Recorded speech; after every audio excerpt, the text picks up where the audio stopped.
What's up, my good people of the internet? Happy to be hanging out here with you where sports meets that thing called life. Appreciate your patience this morning as we got set and ready to go from northern Florida. As you can see behind me, we have the beautiful, beautiful lands, I should say skyline of Jacksonville, Florida. So happy to be here with you in North Florida this morning. You know that Wake Up Call with Dan Tortora calls Florida our second home. It's also the second home of Dan Tortora broadcast media in general, with plenty of work that we've done down here and continue to air with you from Superpowered Pop as well as Do Diz with Dan. So a lot of great things coming up from the great state of Florida, including Wake Up Call. And we will be down here all throughout the week doing broadcasts as we get set for the Boca Raton Bowl between the Syracuse Orange and the South Florida Bulls being played at FAU Stadium.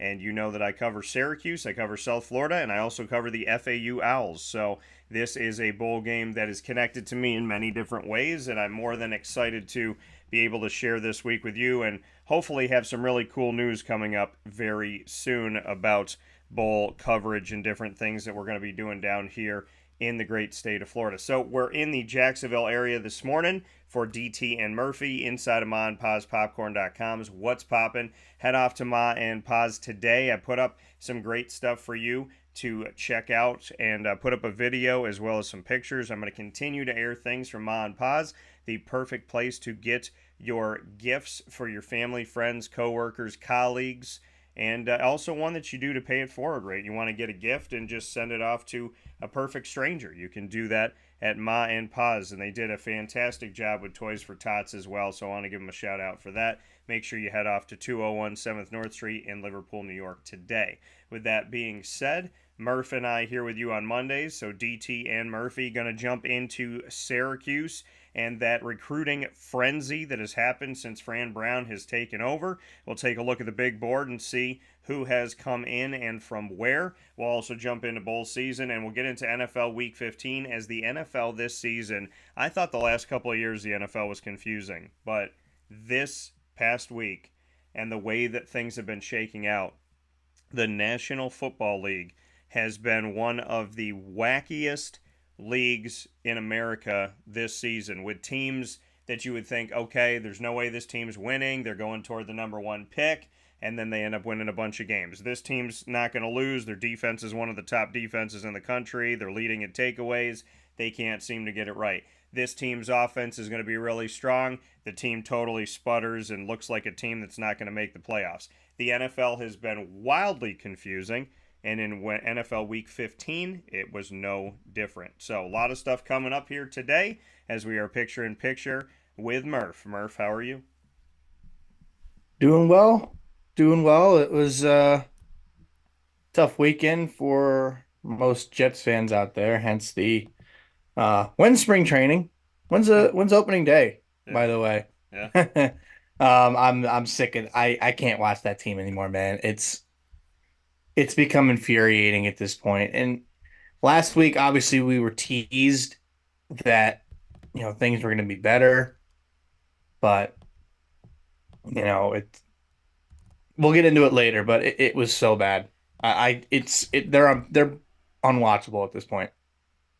Well, it's interesting, the life of a New York fan, right? Because last week you're wearing the Zach Wilson jersey, you're excited, you're having fun. This week you sound like somebody needs to give you a hug.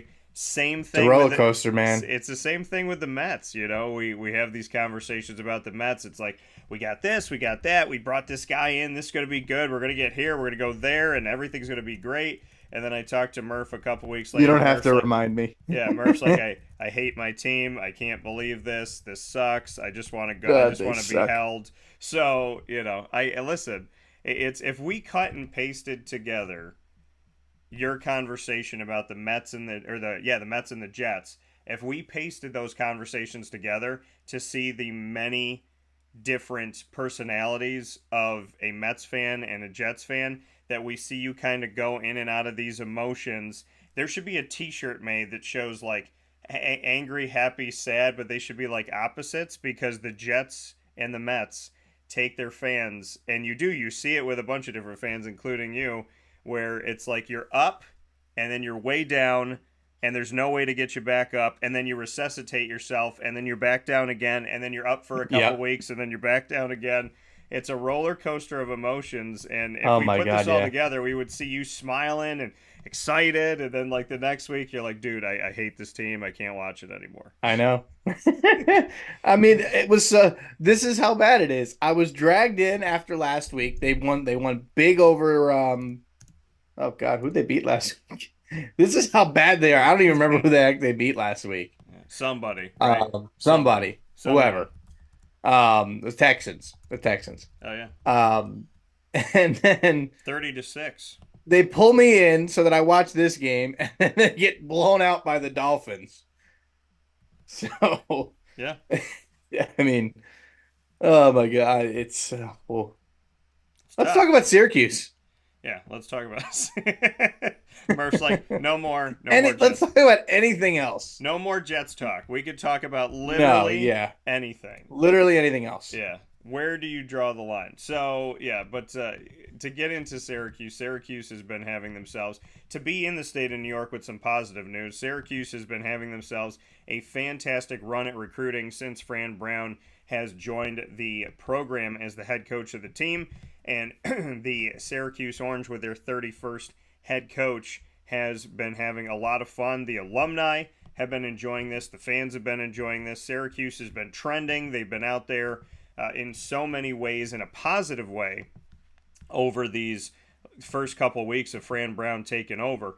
And we have seen, as we're sitting here today on December 18th, that Syracuse has gotten a ton of commitments since Fran Brown has joined the Syracuse Orange as their head coach. Taking a look at what this is for the 2024 incoming true freshman commits, these are all since Fran has taken over. So there are more on this list, but this is a list that is since Fran has started here as a head coach. So Yassine Willis, a running back out of Montvale, New Jersey, he was committed to the Pitt Panthers and decommitted from them to commit to Syracuse on December 10th of 2023.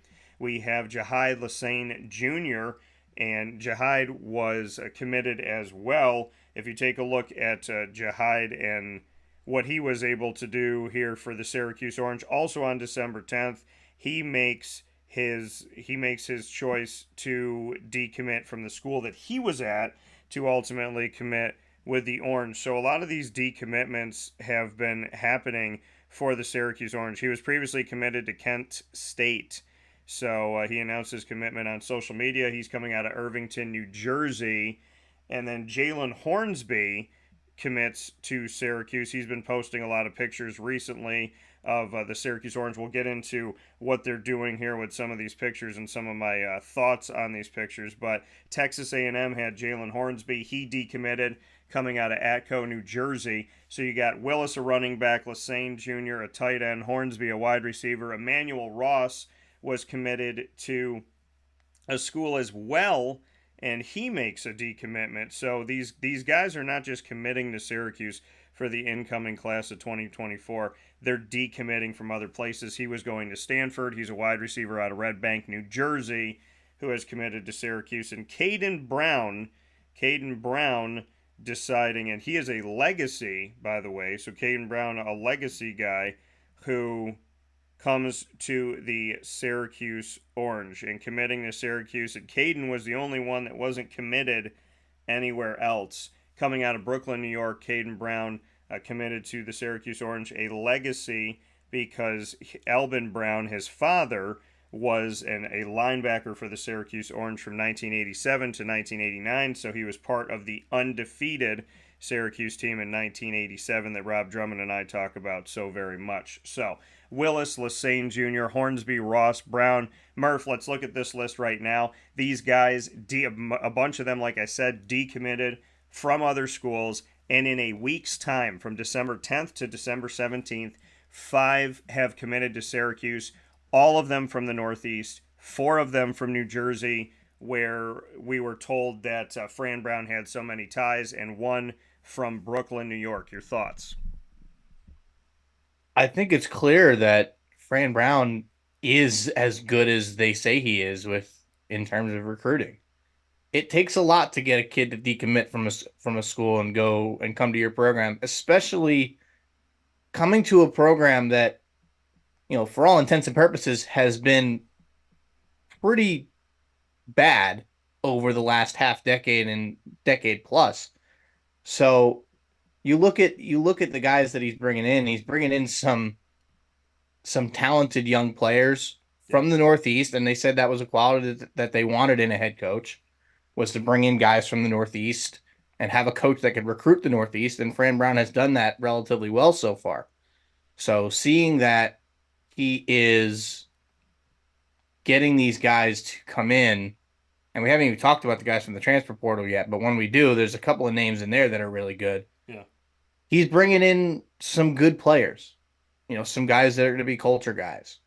And, from what it seems like, he's going to recruit a very good team. And like we've said, give him a few years. It's this isn't going to be something that's going to, turn around overnight. I mean, it could, but it's, not likely. So give him a couple of years, but Kirby Smart alluded to it that Fran Brown is one of the best recruiters that he's ever worked with, and Yeah. he's just an all-around good guy. So it sounds like a lot of these kids really like him and what he's going to bring to the program, and they're excited to commit to the Orange. Yeah, yeah. I mean, seeing what's happened here so far. When I spoke with Kirby Smart, he said that he said, "Listen, Fran is he knows everybody in the Northeast." He said, "You better watch out." And he ended by saying he knows everyone in Philadelphia, and I thought that was really interesting to hear him say that he knows everybody in Philadelphia. By the way, news is happening fast. News happens all the time on Wake Up Call with Dan Tortora. I have to let you know this, so we got a break from recruitment to talk about this for a second. Quarterback Garrett Shrader, and this is really sad news, and this frustrates me for Garrett's sake. Garrett Shrader, quarterback of the Syracuse Orange, did undergo surgery successfully, which is fantastic news, but he is not going to be able to participate in the Boca Raton Bowl because of this news. He had a tear in his shoulder since October that he's been playing for. What did I tell you Wow. all? What did I tell you all? He has a shoulder injury. I said this a long time ago. He was playing with a tear in his shoulder since October, and he said, quote, "It was important for me to get to get our team to a bowl game. I would have done it earlier in the season, speaking of the surgery, but I wanted to wait until we got bowl eligible. This team has too much talent and works too hard not to play a 13th game. It's been a blessing and a privilege to play for Syracuse University. I'm glad my final game in the Dome was an opportunity to help the team get to a bowl. I want to thank Coach Babers and his staff for the opportunity to play here. I'm looking forward to supporting my teammates down in Boca," end quote. So he will be there. Shrader finished his Orange career near the top. He's third in career completion percentage with 60.4. He owns two of the best individual seasons in program history. He's fourth in career passing efficiency with 136.1. Fifth in total offense with 7,474 yards, and his 213.5 yards per game in the category trails only Donovan McNabb and Eric Dungy for third on the program's all-time list. His 39 touchdown passes, sixth most in program history, while his 70 touchdowns responsible for ranks fourth. He also ended his career inside the top 30 in career rushing yards at Syracuse with 1,703 and has 31 career rushing touchdowns, which ranks fourth on the team. So if you include his time at Mississippi State, he has over 9,000 yards in college, passing for over 7,000 and rushing for over 2,200, and had 84 touchdowns as a college football player. Garrett Shrader, a friggin' awesome dude who worked his behind off and is not going to play in the bowl game, and I'm sad about it, but I'm hopefully, happy that I'm happy that hopefully this surgery will get him feeling better, because the poor kid's been through way too much, and he gets hated on. He really does, and I don't like it. I don't appreciate it. I can say that Wake Up Call with Dan Tortora and Dan Tortora Broadcast Media has never said that Garrett Shrader can't throw the ball. We might be the only place that said it, but I love you, Garrett, and I respect the heck out of you, and I'm just I'm happy that the surgery went well, and I hope we're going to see you on the mend very soon. Thoughts, Murph? That's a tough one, and it's as now. Did it say what the issue was, whether it was a rotator cuff or labrum or Just said a tear. just a tear in his shoulder? Yeah. So, having gone through that. Oh, we got Murph on pause here. Let's see if we can get him back up here. Let's see. Hopefully we could bring Murph back in. He's on a little pause.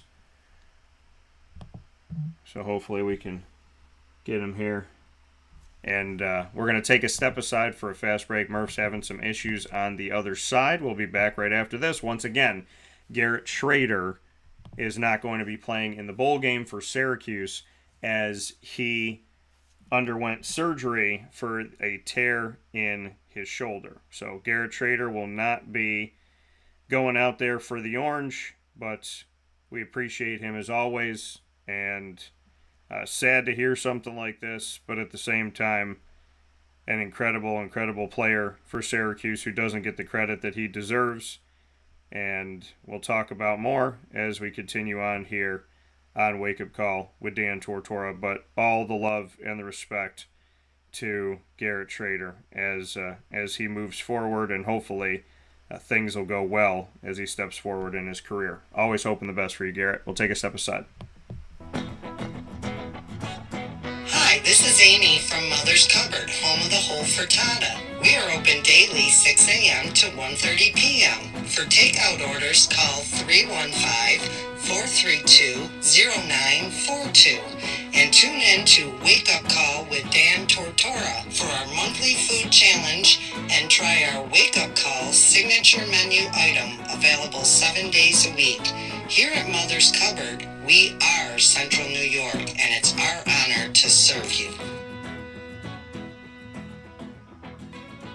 Ma and Pa's Kettle Corn and Popcorn Factory remind us that every day is worth celebrating at 201 7th North Street in Liverpool, New York. Open Monday through Saturday in-store and always online at maandpaspopcorn.com. Serving our Central New York community and beyond, order anywhere, anytime at maandpaspopcorn.com. Stop in to get a tin at Ma and Pa's on 201 7th North Street in Liverpool, New York to get your half-price refills for the rest of your life.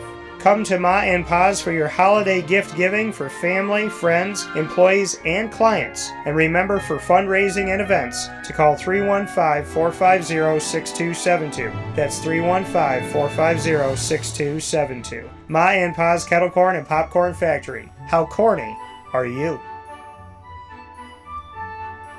This is Jimmer Sikowski, owner-operator of Chick-fil-A Cicero, 7916 Brewerton Road in Cicero, right in front of the Home Depot. I had a deep feeling that God wanted me to do something bigger with my life and to help people, help others. I kept putting Chick-fil-A in my life, and I realized as I was going through the franchise selection process that positively impacting the lives of others was really core to what we do here at Chick-fil-A. First of all, it starts with the food. The food is brought in fresh daily. We bring in local produce. We prepare to order in the kitchen. We hand bread our chicken. We hand spin our milkshakes. It's great food. It doesn't taste like fast food. I think the second thing is the way people feel when they come in a Chick-fil-A restaurant. It's different. We try to treat people with intentional kindness here, which is very different and deeper than good customer service. And so I think it feels remarkable for most people to come in a Chick-fil-A restaurant. And then lastly, the impact that we try to have in the community is very different. It's a big part of the expectation of every operator of a Chick-fil-A restaurant is that they're actively engaged in their community, they're a leader in the community, and they're making a difference. When they realize that what we're striving to do is to shine a little light in their life, that's a very, very different experience than you will have in any other quick service restaurant. And it's that remarkable experience that I think people will emotionally connect with.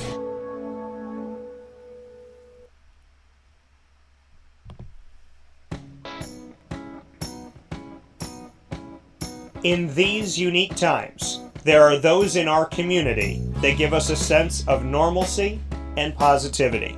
Pizza Man on 50 Oswego Street in Baldwinsville has been here for you for over 35 years and is here now. Call 315-638-1234 or order online at pizzamanbville.com to bring those familiar tastes into your home. And remember to come see our monthly on-site broadcasts centered around the community and our Baldwinsville Bees. Pizza Man in Baldwinsville. Any way you slice it, they are always here for you.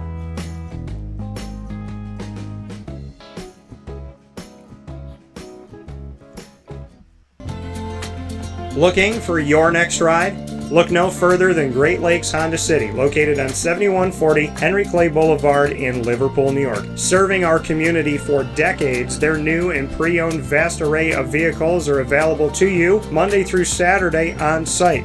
To search from home, shop at GreatLakesHondaCity.com.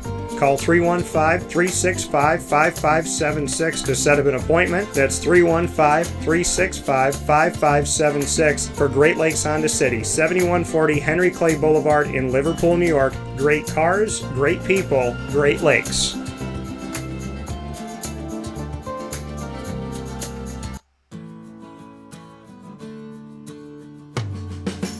Our corporate purpose at Chick-fil-A is to glorify God by being faithful stewards of all that's entrusted to us and to positively influence all those who come in contact with Chick-fil-A. And what became increasingly clear from our success in Cicero is that people love Chick-fil-A. And also I think we recognize that we had a great opportunity to grow the brand and grow our platform. I felt incredibly grateful when I was selected to be a Chick-fil-A operator.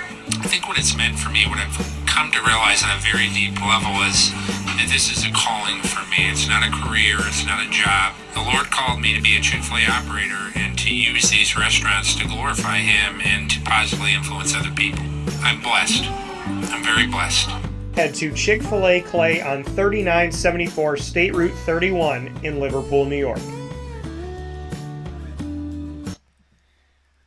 Welcome back here to Wake Up Call with Dan Tortora. Proud to be here with you every Monday through Friday from 9 a.m. to 11 a.m. Eastern Time.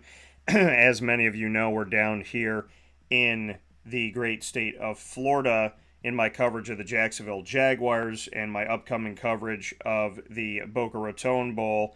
And so we're all over the state of Florida, which has been an honor and a true privilege to be able to do something like that. So appreciate you all for being here with us. Thank you all for being here with us. And Murf is going to be coming back to us here in just a moment as we get him set and ready. And Garrett Shrader once again. Garrett he is a true competitor, a true competitor, and I'm just happy that I'm happy that the surgery happened if it needed to, and which sounds like obviously they needed to do something here, and we will definitely miss him. So I know that a lot of people are already on to the next one, right? On to the next shiny thing. So they're already talking about, Kyle McCord and what's McCord going to do and McCord this and McCord that. And that's, all well and good. And people are excited, and I want people to be excited. At the same time, you can't forget. I mean, somebody wrote about the McCord thing. Instead of just being happy for McCord, their response was, oh, well, he's so much better. He's such an upgrade from what we had and da-da-da-da-da. People disrespected Eric Dungy. And then they missed him when he was gone. And I really hope that you stop disrespecting Garrett Shrader. When you look at his numbers, and I read them all off to you, I mean, Garrett Shrader has been an asset to Syracuse. Syracuse would win probably close to almost none of their games without Garrett Shrader. It would have been a huge... They wouldn't be going bowling back-to-back seasons, I'll tell you that much. So once again, for those of you tuning in that didn't hear this, Orange quarterback Garrett Shrader underwent a successful surgery at the conclusion of the regular season, will not be participating in the Boca Raton Bowl, according to Syracuse University. Shrader had played through a tear in his shoulder since October, the school shared as well. And I had suspected that this was a shoulder injury. People are asking, was it his arm? Was it this? Was it that? Did he have concussion issues? And I had said repeatedly that I believe that it was a shoulder injury. It was a shoulder injury, and he's been dealing with it for a while now. I'm hopeful that he'll heal 100% and be able to move forward. But Garrett Shrader will not be in the upcoming bowl game, which is sad news, but at the same time, hopeful news that he's going to be able to move forward and get better here. So we're looking to bring Murf back on to this, and we're currently getting him set here. He lost power up in the great state of Pennsylvania, so we're going to try and bring him back in here. He might be in slow motion a little bit. We're going to see here because I know that the Wi-Fi up there, there's been weather in different parts and different things going on, so we're going to see if we can keep Murf here on the screen with us. Murf, can you hear us okay? I can. You hear me? I'm just making sure. It's very dark in here. You can hear me and see me okay. Yeah. I'm sorry that you lost power. It's something that unfortunately happens. I've had it go out in the studio because the area of New York lost power. So I've had moments where it goes out for, God bless me, a second, and I've had moments where it goes out for an hour, 13 minutes. I remember one time we lost power where my studio is, and people did not lose power like down the road. Because sometimes it's like a squirrel gets zapped on a line, somebody bangs into a pole in the exact right spot. So, people have been dealing with weather. Thankfully, Florida has not dealt with some terrible weather that was expected. So we're doing okay down here in Florida, but I'm hoping that your power comes back. I pretty much have an idea of what it was. So our power is underground. Oh, yeah. And we probably got about 3 inches of rain yesterday. Oh, yeah. So I'm thinking something underground happened. Yeah. That's my guess. But, there's not a whole heck of a lot I can do. When we were talking about quarterback, can't remember his name now. Garrett Shrader. Yes, thank you. We were talking about Garrett Shrader with the shoulder. I think I was starting to say something along the lines of, like, I understand, like, the issue of having, like, a shoulder issue like that where it's very painful to throw, and that's when the power went out. So it was flickering on and off for about 3 or 4 minutes, and now it's just completely off. So I don't know what to expect at this point. So we'll go as long as we can here with the phone.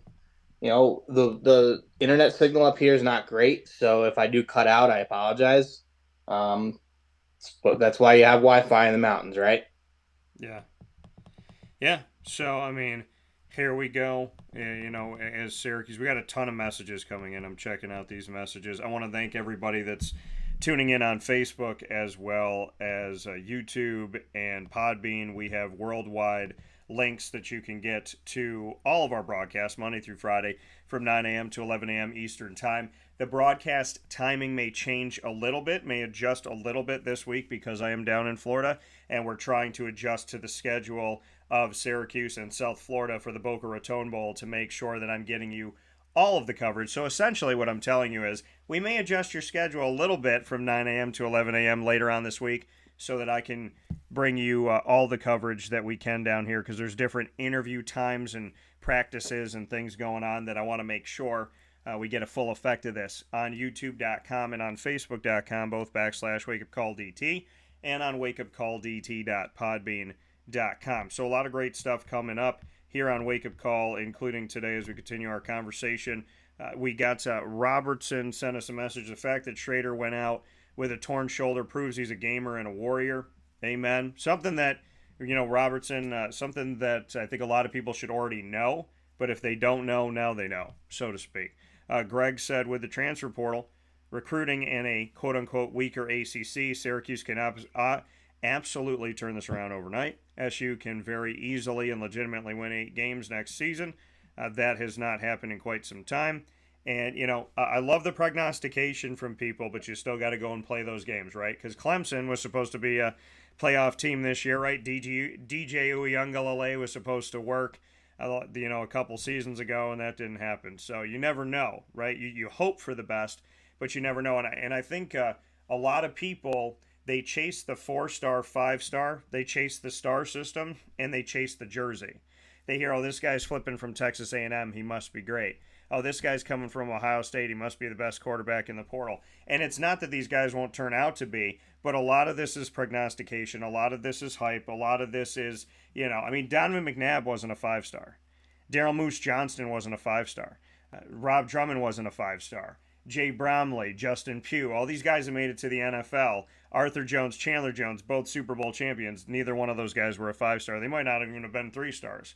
So, I think fans are excited to see the 4 and 5-star because Syracuse hasn't gotten them, and that's not a typical thing for Syracuse to bring in 4s and 5s.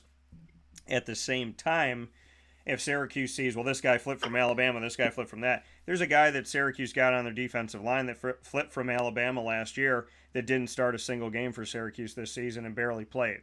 So it's kind of like manage your expectations. It's exciting. I don't want to bring people down because I know a lot of people are excited, and I'm never here to bring you down. I'm here to kind of put you on earth and say, just because they flipped from a certain school doesn't make them great. And I also ask the question of, if they're leaving a school and they're so good and the school is such a high caliber school, why are they going? Right? You know what I mean? Some guys are going for more money in the portal. Some guys are going because they're not starting. Some guys are going because the school might have been like, hey, we thought this guy was going to be really good. He's not to us, and he's not on our level, so we're going to let him go somewhere else. So Rich said, remember when all the Dino honks claimed he was the best? Oh, now we got 2 of me here because we lost Murf for a second. So let's go at Murf once again has lost power up in Pennsylvania due to all the rain, so we might have to go through some technical things, unfortunately. We apologize for that, but it's beyond our control. Rich said, remember when all the Dino honks claimed he was the best Syracuse could do and they fired him? We couldn't get a better coach. LOL. Greg said, same with recruits. All of a sudden, 4-star rated talents are on campus. Rich said their logic was basically Dino should be coached till he dies. And let's see what else we got here. Alan said, good morning. Good morning to you, Alan. Greg talking about the rain. And Greg said Syracuse doesn't get 5-star talent. No, they don't. They don't. But Syracuse turns 1s and 2s and 3s and 4s and 0 stars into 5-star talent. That's been Syracuse's MO in their most successful years, is they took guys that weren't 5 stars according to somebody somewhere that thought they knew. And, you look at it, look at the list of guys that Syracuse has brought in and the caliber of talent and the NFL talent that they have. And none of these guys were 5 stars. Jerome Smith wasn't a 5-star. Sean Tucker I don't even know if Sean Tucker was a 3-star. So, and he has the most yards in a single season as a running back for Syracuse, passing the Jim Browns and the Ernie Davises and the Floyd Littles and the Joe Morrises, and it's insane. Mo Neal wasn't a 5-star, and look at what Mo Neal did. And if they had let Mo Neal play strictly running back from the get-go all the way through, you look at him getting over 2,000 yards. I argued that he would have had over 3,000 yards if they had kept him in the correct position the whole time. So let's go back to the big board. Let's take a look at it. Syracuse, incoming true freshman commits. Yassine Willis, running back out of Montvale, New Jersey. Jahid Lassane Jr., tight end out of Irvington, New Jersey. Jalen Hornsby, wide receiver out of Atco, New Jersey. Emmanuel Ross, wide receiver out of Red Bank, New Jersey. And Caden Brown, edge rusher out of Brooklyn, New York. Willis, decommitted from Pitt. Lassane had a decommitment himself coming in to Syracuse. And so you look at these guys and their connection to the Orange and connection enough to decommit from where they were to say yes to Syracuse. And just incredible what Syracuse has been able to do, as Texas A&M was where Lassane was committed to. And then, it's been absolutely incredible to see how this has gone on for the Syracuse Orange and what they've done. Lassane was committed to Kent State. Hornsby was committed to Texas A&M. Ross was committed to Stanford. And then Caden Brown a legacy for the Syracuse Orange, as his father was a Syracuse Orange back from 87 to 89, part of the 87 undefeated team, Albin Brown, who played linebacker for Syracuse back in the day. So taking a look at that incoming true freshman commit list, and I just want to circle some things here as you see this here. You got New Jersey, New Jersey, New Jersey, New Jersey, New York. And what did they tell us about Fran Brown? That he was connected to the state of New Jersey and the entire Northeast. And he has definitely shown up to prove exactly that. So that's something that, you hear stuff all the time. You hear the hype, I'm going to do this, I'm going to do that. People talk about this, people talk about that. People say that Dan Mullen's going to be the head coach of Syracuse when he doesn't even interview for the job.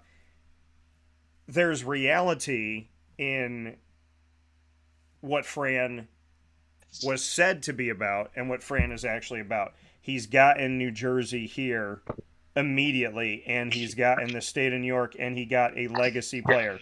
So he talks about the importance of the Northeast. He talks about the importance of his connections that he has, and he talks about the alumni, and Albin Brown's son is Caden Brown. So just looking at these 5 2024 incoming true freshman commits, look at the fact that everything that we heard about Fran Brown is seemingly true so far. Here's the transfer list.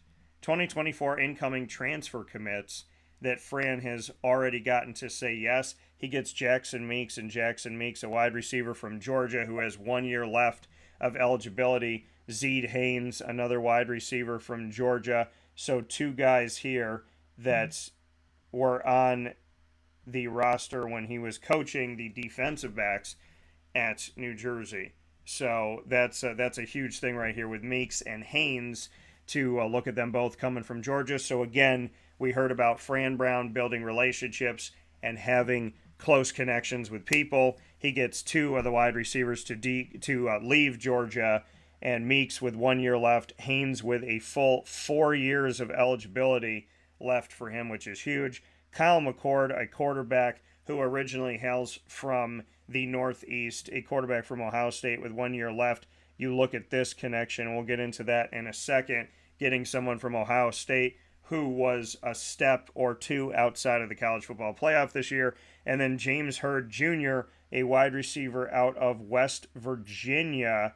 And this one, and he has 4 years left of eligibility as he went in last year as a freshman and did not have really any action. So this list of incoming transfers, let's talk about this list for a second here as I have it up on the board.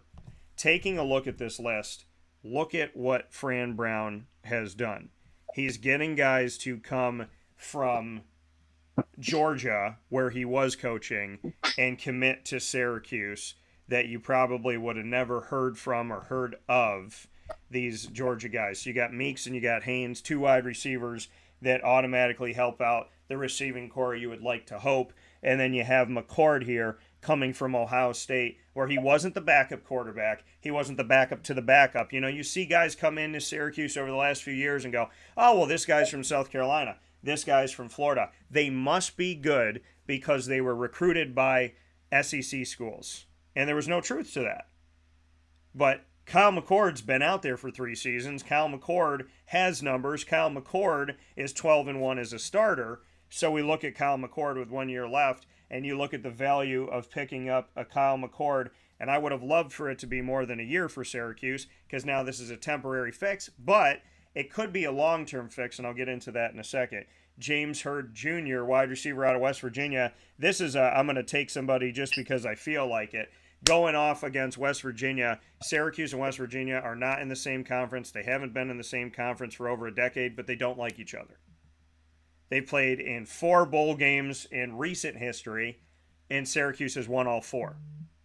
West Virginia talks a lot of smack, and then they end up turning the bus on really, really quick to try and get out of there. James Hurd Jr. coming from West Virginia, this is another huge piece. But look at this right now.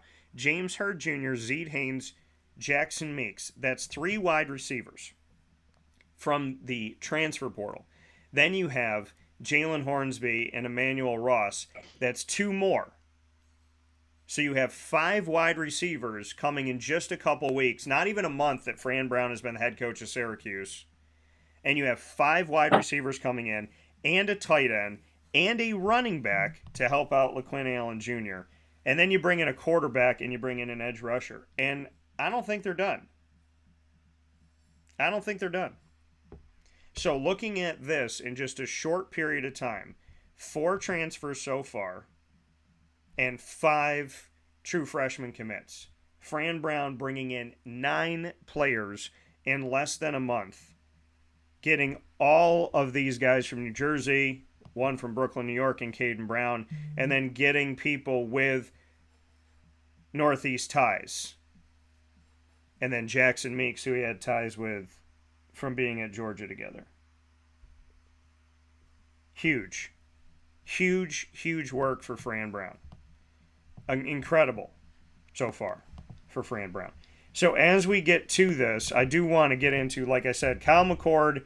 I would have liked to see him stay in Syracuse a little bit longer, right? Would like to see him have more than one season of eligibility, but you can't help that. So I do want to get to why I think this could be a long-term aid to the Orange. So Kyle McCord changing from red to orange. By the way, how interesting this is, but I'll get into it in a second.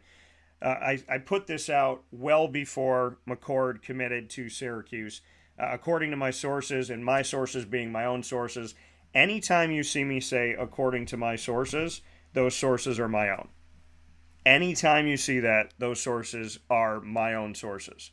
And if you're wondering, hey, Dan, somebody else put something out, why didn't you put anything out yet? Are you stealing from them? Absolutely not. I vet my sources, and when I'm first, I don't get credit, and when I'm eighth, I don't. I mean, it doesn't even matter. So I'm not trying to be first to everything. I'm trying to be accurate. I'm trying to be factual. So sometimes, if I have not said something yet, not that I owe anybody any explanation, but I'm just telling you a little background here. If I don't put something out right away, it's because I'm vetting my sources. I need to feel good about what I'm hearing. I'm not just going to throw it out there and hope to goodness I'm right and not put out a retraction if I'm wrong. I'm not here to sensationalize. So I put out long before the alleged breaking news that Kyle McCord was coming to Syracuse, according to my sources, and that he was switching from red to orange after leaving Ohio State via the transfer portal. Now, take a look at this. McCord will have a receiving core that's been heavily added to thanks to the portal, as I mentioned. Teammates Jackson Meeks and Zeed Haynes left the Georgia Bulldogs for the Orange, and Emmanuel Ross parted ways with the Stanford Cardinal, ultimately choosing the Orange. Seeing a pattern here, McCord, Ross, Meeks, and Haynes all switched red for orange. Fran Brown saying that he has strong ties to the Northeast and that making him desirable to being hired. Kirby Smart, when I had an opportunity to speak with the Georgia Bulldogs head coach, said this, quote, "They're getting a great recruiter, a great leader," is what Kirby Smart told me about Fran Brown. He's going to do a great job. He knows everybody in the Northeast, so better watch out up there because he knows everybody in Philly, end quote. Well, Emmanuel Ross is from Red Bank, New Jersey. Zeed Haynes is from Philadelphia, Pennsylvania. And McCord is from Mount Laurel, New Jersey. And then Meeks, like I said, had a connection like Haynes to Brown from Georgia.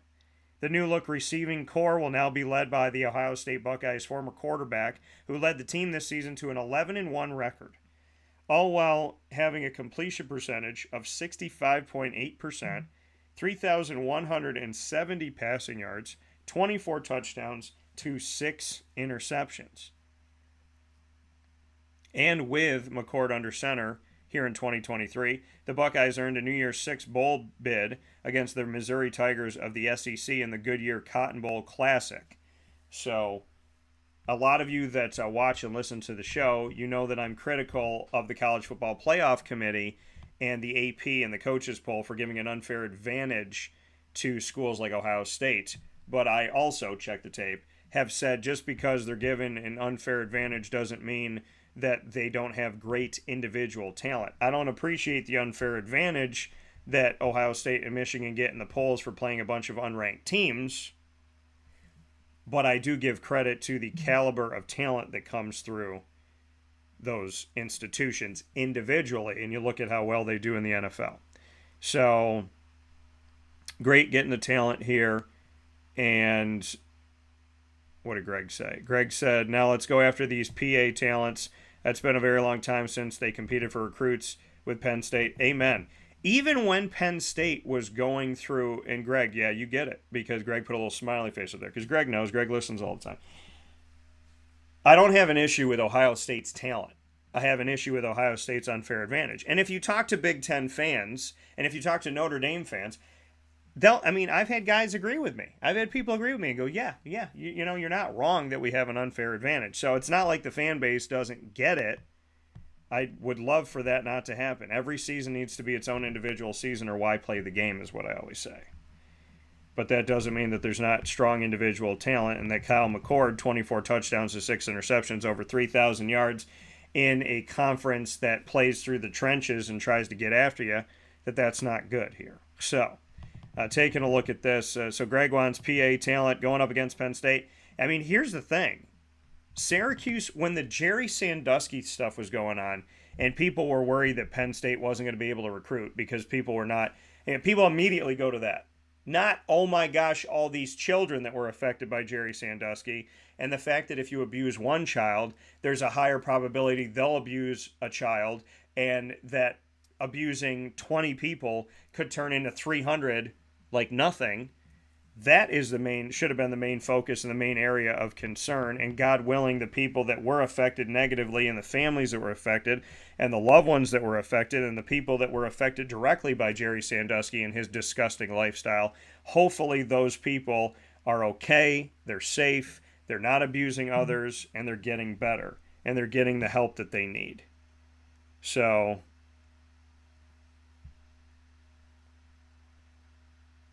I definitely am sad still for all of the families that were affected by this disgusting, heinous act. And I hope that everyone's getting better by the grace of God. In Jesus' name, amen. On the football side of things,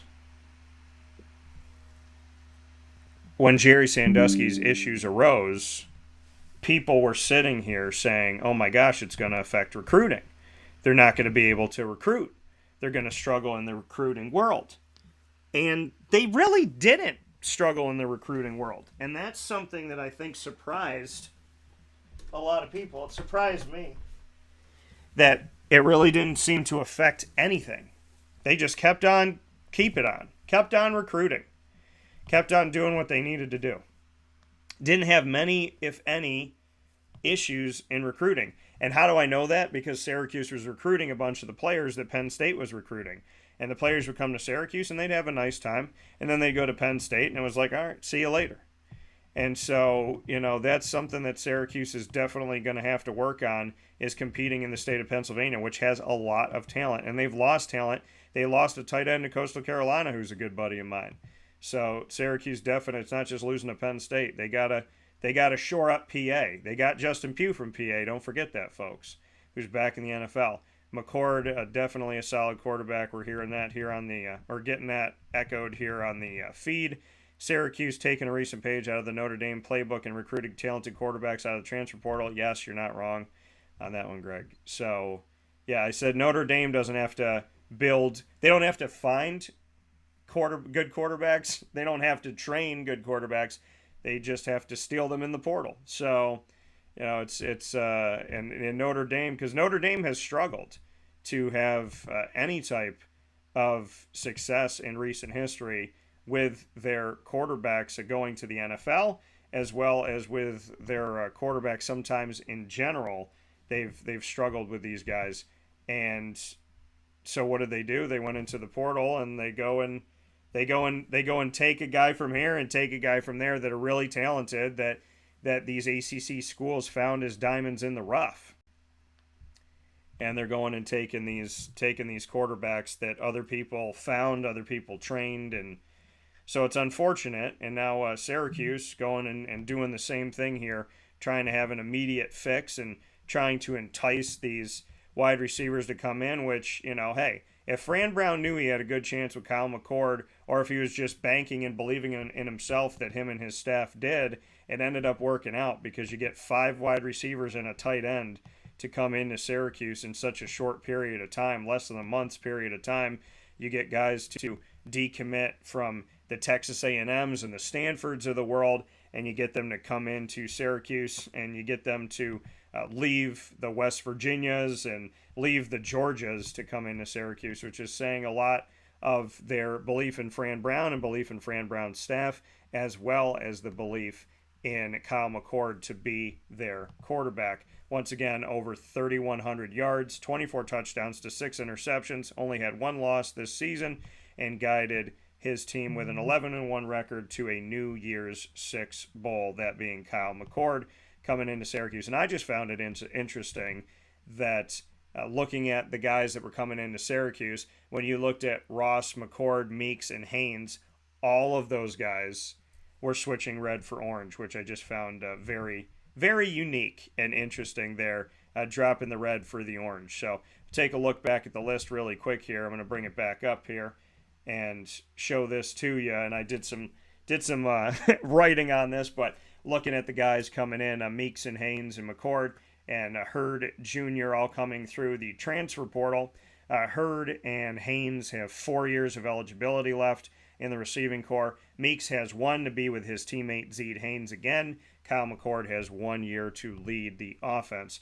On the true freshman side, you got 4 New Jersey and 1 New York. Willis decommitting from Pitt, Lassane decommitting from Kent State, both on December 10th, as well as Hornsby, who decommitted from Texas A&M on December 10th, and then on December 13th, Ross decommitted from Stanford, and most recently, yesterday, Caden Brown, a legacy player, an edge rusher out of Brooklyn, New York, whose father is Albin Brown, who was an outside linebacker for the Syracuse Orange back in 87-89. His son, Caden Brown, has committed to Syracuse out of Brooklyn as of yesterday. So Syracuse recruiting, awesome so far under Fran Brown. We'll take a step aside for a fast break. When we come back, we're going to get Murf on the phone. So we're gonna work to have Murf here on the phone with us.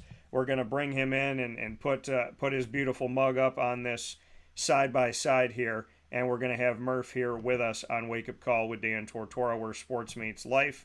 Unfortunately, with the rain that has happened throughout the country, Murf dealing with some issues in the state of Pennsylvania. So we'll have Murf here with us in just a moment after this fast break on Wake Up Call with Dan Tortora as we continue to talk about Syracuse recruiting as well as bowl season. I'm down in Florida. You see the Jacksonville downtown area behind me and my coverage of the Jaguars. You can go and read my story on Jacksonville's 3rd straight loss. Very sad for the Jaguars. You can read up on that as they're going in totally a different direction than the Baltimore Ravens. The Ravens have won 8 of their last 9 at this point, where the Jaguars have struggled tremendously in these last few weeks. Jaguars now in a 3-way tie record-wise at 8-6 in the AFC South, but they own tiebreakers over the Colts and the Texans. They just can't afford to make any more mistakes. They played literally all the way into the arms of the Colts and the Texans, and you always want to be in control of your own destiny. You can read my story on the Jaguars by going to wakeupcalldt.com, where you can also read my story on Kyle McCord and so much more. A lot of great stuff coming up in Syracuse recruiting. Bowl season, I'm going to be leaving Northern Florida this week for Southern Florida, as I will head to Boca Raton for the Boca Raton Bowl and my coverage of South Florida and Syracuse. So a lot of great stuff coming up as Wake Up Call is on the road with you here all throughout this week. And I can't wait to bring you some awesome stuff, including with bowl season in general, my conversations with head coaches from around the country. We'll also get into the NFL Week 15, as I just alluded a little bit to it with the Jacksonville Jaguars. We'll be back with Murf right after this on Wake Up Call with Dan Tortora from our second home of the sunny state of Florida. Carvel DeWitt, it's what happy tastes like. Do you know why? Because we make ice cream. Creamy, rich, flavorful ice cream. Not yogurt or iced milk like some of our competitors. Ice cream.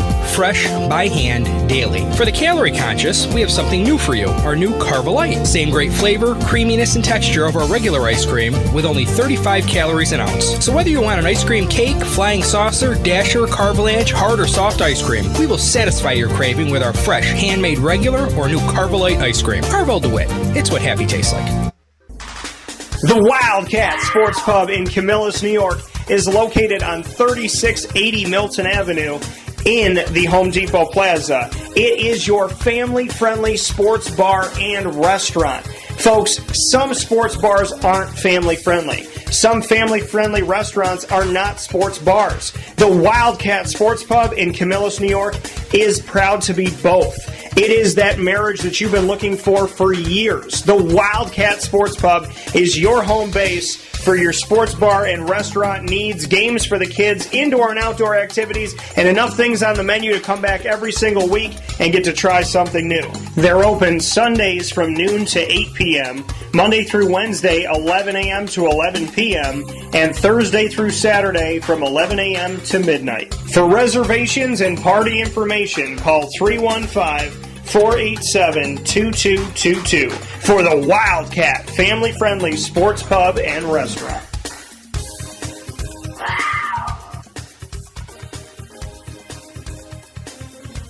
GG Cards and Breaks. Like, comment, subscribe. GG Cards and Breaks comes to you on 639 Delmar Place in Syracuse, New York, right off of Teal Ave. Head to GG Cards and Breaks today and all throughout the week. They are open 7 days a week, 10 a.m. to 6 p.m. Monday through Saturday, and 10 a.m. to 5 p.m. on Sundays. GG Cards and Breaks has your singles, your packs, your boxes, all there for you. Their inventory is constantly changing, so I wouldn't suggest going in this week. I would suggest going in every single week looking for those individual cards. You never know what they're going to pull. You never know what's going to come in. You never know what's going to go out. So you want to make sure you're looking at those cases, looking at the autos that they have, as well as the RPAs, the rookie patch autos, the graded cards, the numbered cards, the really awesome relic cards that they have with baseball, basketball, football, and more. They have soccer, all sport, AEW, basketball, football, baseball, hockey. They also have Pokemon and the new Disney Lorcana. You do not want to miss a moment of the sports card hobby and the collecting hobby in general when it comes to Pokemon and Disney Lorcana at GG Cards and Breaks. And the customer service is my favorite part. Save the best for last, right? With the staff of Josh, Anthony, Joel, Alex, and company. Everybody that's at GG Cards and Breaks on 639 Delmar Place in Syracuse, New York, really showing that love and that appreciation for the hobby and remembering who you are. When you walk through the door, they remember what you like. Always going the extra mile. I can't tell you how many great moments that I have, how many things that Anthony has done or Josh has done or the staff has done in general to show you that they care and to show you that you matter and you're not just a number walking through the door, that you're actually somebody that counts in their book. So if you've never collected a card before, a great time to start is today at GG Cards and Breaks. And if you've collected all your life, well, your new favorite home should be GG Cards and Breaks. Whether you're coming into town or you live in Central New York, it is the premier place to go. And I love it there. Every time I'm out of town, I can't wait to get back in town to go to GG Cards and Breaks. And I'm not just saying that, folks. You can you can ask Alex, you can ask Joel, you can ask Anthony and Josh. I'm always finding my way into GG Cards and Breaks, 639 Delmar Place in Syracuse, New York. And for someone who's collected for the majority of my life, when I tell you that this is my favorite sports card shop, that carries a lot of weight because I don't say that lightly. So GG Cards and Breaks, 639 Delmar Place, open 7 days a week in Syracuse, New York. Head out there today.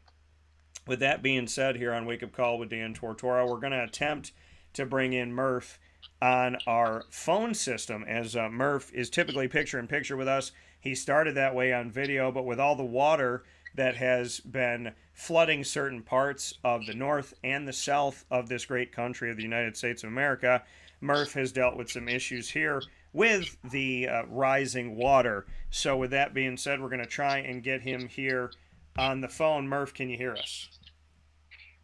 I can hear you. All right, so we got Murf here on the phone. Murf, I was talking about the recruiting and everything that's happened with Syracuse and where things are at currently right now. So would love to get your thoughts on how you're seeing this from the outside looking in at the Syracuse Orange. I put up here on the screen, and I'm going to go ahead and clean up all my writing that I did here on the screen. But if you take a look here on the board, 2024 incoming true freshmen, once again, that you and I spoke about. 4 guys from New Jersey, 1 from New York, a bunch of decommits that decommitted from the Texas A&Ms, the Kent States, the Stanfords, and the Pittsburghs of the world, bringing in a running back, 2 wide receivers, a tight end, and an edge rusher out of the freshman class, and then taking a look at the transfers that Syracuse has brought in. 4 transfers so far since Fran Brown has been the head coach. In less than a month's time, Fran has brought in 2 transfers from Georgia, the wide receiver teammates Jackson Meeks and Zeed Haynes, who know each other very well. Meeks, who has 1 year left from Georgia, and Zeed Haynes, who has 4 years left coming from Georgia, and not having that much time out there, so he has a full 4 years of eligibility.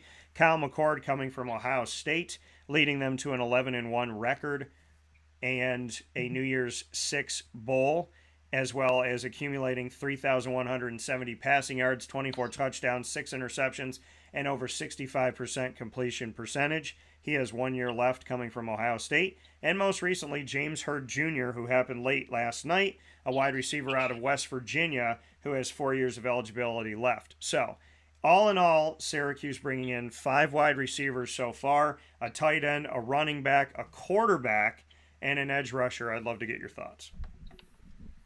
They're running a good class. Fran Brown's doing a good job with what they're doing so far recruiting wise, and like they wanted in a coach, they wanted somebody who can recruit the Northeast, and so far he's done just that. You did mention, you kind of mentioned it as in passing as I was attempting to get back on the call here. Yeah. About Kyle McCord coming from Ohio State. And that was the one that I think could be a really interesting pickup for them. Now, granted, at Ohio State, you have a lot better weapons than you're going to have at Syracuse, i.e. Marvin Harrison Jr. But ultimately, I think he was a good player. He did good enough for them to win games. Obviously, he would throw it up to Marvin Harrison a lot, and Marvin Harrison would just go get it.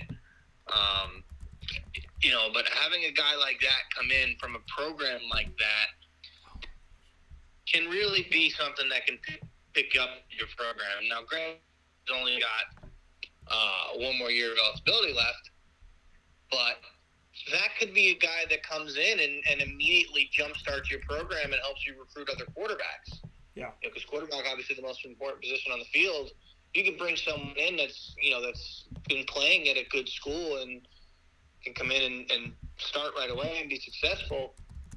It's entirely possible that he could play well enough to win Syracuse 7 or 8 games, and maybe that helps you recruit a better quarterback class coming in. Maybe you're able to get a 4-star quarterback commit to Syracuse and play good enough football for them to win more than 7 or 8 games. Maybe get to 9 or 10. And that's something that this program has really been hurting for in the last however many years. It's been quite some time. Yeah, so, and I do want to make a note here. I had made a mistake. I don't know why I had written, probably because I'm up until midnight, 1 a.m., 2 a.m. writing this stuff. But James Hurd Jr. out of West Virginia, not a wide receiver, an edge rusher. I knew there was 2 edge rushers, so I had made an honest mistake there. So thank you, Jeff, for catching that here on our big board. But yes, James Hurd Jr., edge rusher out of West Virginia. So bringing in Haynes Meeks as well in the receiving core as Hornsby and Ross, and tight ends Lassane Jr. out of Irvington, New Jersey there, and then 2 edge rushers in Brown as well as Hurd Jr., quarterback McCord, and bringing in running back Yassine Willis. So all those guys coming on in the time that Fran Brown has been the head coach of the Orange, which has been less than a month.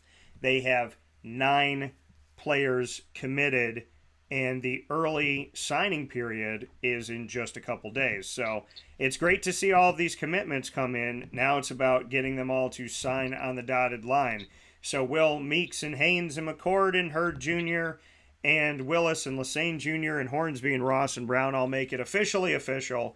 Well, this Wednesday, December 20th, there is the early signing period, and it's always right before Christmas, this early signing period, one in December, and then one the first Wednesday in February. So we will have 2 opportunities, and so far here, if all holds true, at least 9 new players will be joining the Syracuse Orange, many of them from the Northeast, many of them from the state of New Jersey. And let's get into the quarterback for a second here, Murph. Kyle McCord Jr., as I had made mention of him, McCord, it comes on to Syracuse after playing at Ohio State for multiple seasons and helping them to a 12-1 record as a starter, 11-1 this season, and a New Year's Six Bowl. They were a stone's throw out of the college football playoff. What are your thoughts on bringing in a guy like him? He's only going to be at Syracuse for a season, but Kyle McCord coming from Ohio State, and like you said, the weapons that he had at Ohio State, while Syracuse goes and gets 2 guys from Georgia, gets a guy to decommit from Stanford, gets a guy to decommit from Texas A&M, trying to build up this receiving core from what's already there at Syracuse for those that are going to be staying. What are your thoughts as Fran Brown tries to assemble a solid receiving core for McCord, and McCord coming in with 1 year of eligibility? I think Fran Brown's doing a good job with that. Bringing in a couple of guys from his former program at Georgia. If you're going to be a wide receiver recruited by Georgia and still have a lot of eligibility left, you probably were only there for, a year. And as a freshman, you're probably not going to play all that much.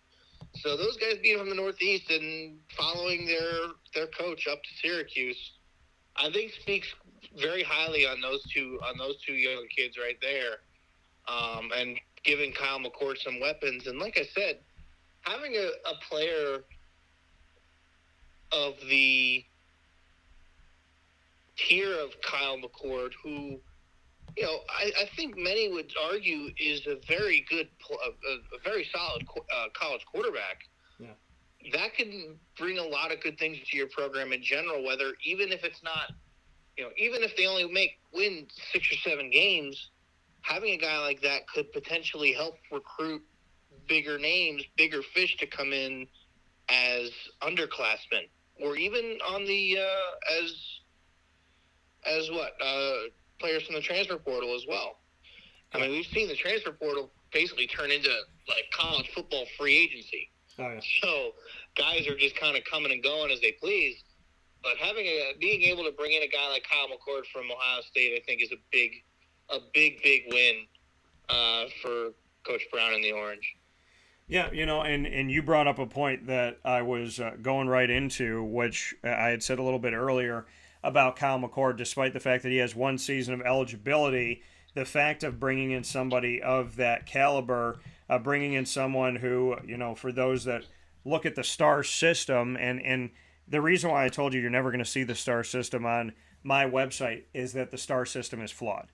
It's flawed because not everybody can get out to the camps. The more exposure you get, the more people in your corner, the certain people that are in your corner can affect your star system, right? If you have the right people saying the right things to the right people at the right time, and you have the money and the means to go to these camps, then you could be a 5-star. And then there could be a no star or a 1-star or a 2-star living out in central New York or Wyoming or Nebraska or wherever that can't get out to certain places, and they could very well be better than that quote-unquote 5-star. So, looking at the star system, I don't give it the craziness that other people do. Some 5-stars pan out, some don't. Some 5-stars come with a lot of baggage, some don't. So, I look at it more of like the talent, and we can look at what Kyle McCord has done. And Kyle McCord undoubtedly has done a tremendous job at Ohio State, where the stakes are very high and you're competing for a college football playoff all the time. So, in the case of Kyle McCord, I would say that I agree with you on the point that you made, because it was a point I definitely wanted to get to myself, that despite the fact he's only at Syracuse for a year, that doesn't mean that he's not going to help Syracuse for years to come. If you get a guy to to transfer out of Ohio State and come to Syracuse, essentially what you're doing to the entire world of football players, both in high school and in college that might go into the transfer portal, is you're telling them that Syracuse is a destination and not just a road stop. They're a place that you should go. They're a place you should be a part of. And if a guy is leaving an Ohio State and going to a Syracuse, most people see it the other way around. A guy's going to come to Syracuse. He's a diamond in the rough. The coaching staff found him. Ohio State didn't know anything about him. He plays at Syracuse for a couple of years, and the Ohio States and the Notre Dames and Michigans and whatevers of the world see him, and they steal him away. Well, this guy's going in the other direction, and I think there's more to the story than that. But it's an opportunity for him to retell his, well, I shouldn't say retell his story. It's a new chapter for Kyle McCord. And if all goes well for him at Syracuse and they win, and this program puts themselves in a 10-win season, in a top of the ACC type of season, in an opportunity to, or they do compete in the ACC championship game, which, by the way, folks, moving forward, if you win the ACC, you go to the college football playoff. So if Syracuse can put themselves in a place where Fran Brown in his first season gets a Kyle McCord, gets guys from Georgia, gets guys from the Texas A&Ms and the West Virginias of the world, and these guys from high school, and everything pans out, and it all comes together, and Syracuse gets 10 or 11 wins in the regular season, and they go to the ACC championship, and they win it, and they go to the college football playoff, then, without doubt, the Kyle McCords of the world are going to bring in a ton of quarterbacks to Syracuse because of this one season. So, even though Kyle McCord himself only has 1 year, how this year goes can dictate how good Syracuse can get in the recruiting world, and how instead of them making the phone calls, they may start getting some phone calls from quarterbacks around the country. Exactly. So, I do want to take a look at some of the stuff that's coming in here. And I also think we can finally recruit to our temperature-controlled fast-track dome. We might play an advantage in the Northeast recruiting. Well, that advantage should have always been there. I love that somebody brought it up. But that advantage, Greg, into the world, that should have always been there. Because I've run down this line many times. Maryland, Boston College, Pittsburgh, Penn State, what do they have in common? Notre Dame. They all play outside. Syracuse, people say, why would you want to go to Syracuse? Why would you want to be in the cold? You're not in the cold. You're in the dome. You have the Ensley Center, which is a contained environment. You have the dome, which is a contained environment where you can turn the air on or turn the heat on or do whatever you need to do. You are in a place where you are going to be out of the elements. So when they talk about why would you come to Syracuse, it's cold and there's all this snow. Well, Penn State, Pittsburgh, Boston College, Maryland, and on and on and on and on and on, you're playing in the elements. Syracuse is the only one of these Northeast schools that's not playing in the elements, that's not playing in the snow, that's not playing when it's 12 degrees, when you can't feel your hands. Syracuse doesn't have to worry about practicing or playing in the elements. So with all due respect, Syracuse should have had a competitive advantage over all of the Northeast schools forever since the Dome has been open December 1980, because of the fact that the reality of because of the reality that they play indoors and they practice indoors. Now, the Ensley Center hasn't always been there, so you can't say that was since 1980, but playing in the Dome since December of 1980, there is no reason why Syracuse shouldn't have a competitive advantage in recruiting over all these schools. Now, I understand Notre Dame wins more and Penn State wins more, and then you go back to the wins and losses and this and that and the third. But the reality of it all is, some people, and you might not like this, folks, but it's true, some people make decisions based on how cool the school is. Some people make decisions based on the weather. Some people make decisions based on the facilities. Some people make decisions based on the jerseys. Some people make decisions based on how much NIL money that they get when the NIL is not supposed to be connected to the transfer portal. Some people make decisions because it's closer to home. Some people make decisions because it's closer to their girlfriend. There's a lot of reasons why people make decisions, but as far as having a competitive advantage with a controlled indoor practice facility and gaming facility, Syracuse should have had an advantage for a really long time with the Dome, and I don't understand why that hasn't happened. So, living in the world that we live in today, there's a lot of things that people use as an advantage, and we have born this society that is like not ready for life. There's a generation where some of the kids are ready, and some of the kids, if you can't do it on an iPad, are not prepared. So I would think that a lot of these kids that have been, raised on an iPad would run to a Dome because, they don't know how to deal with the cold or the heat or the rain or the tornado or the earthquake. Some of this society, Murph, can only deal with perfect weather where everything is perfect all the time because they think they're living in Super Mario World, and that's not the case. Yeah, and to be honest, I think part of the reason why you see kids, maybe not going to Syracuse and Michigan, schools like Penn State, schools like, partly because of the extension of those programs, having so many in the past, the environment of their stadiums. Beaver Stadium at Penn State is one of the loudest crowds in college football. Yeah. 100,000 at Beaver Stadium every single Ohio State. Obviously, a very place to play. The Big House at Michigan, the largest sports stadium in the United States, and the third largest in the world. You could have 110,000 crazy fans at that game. The only disadvantage to the Dome is, you only hold 60,000 fans, which, in Syracuse, that's fine. Yeah. But when you have the option to go into places like Penn State, Ohio State, Michigan, where you're going to play for 100,000 fans every single week that are going to be cheering you on. Yeah. I don't know.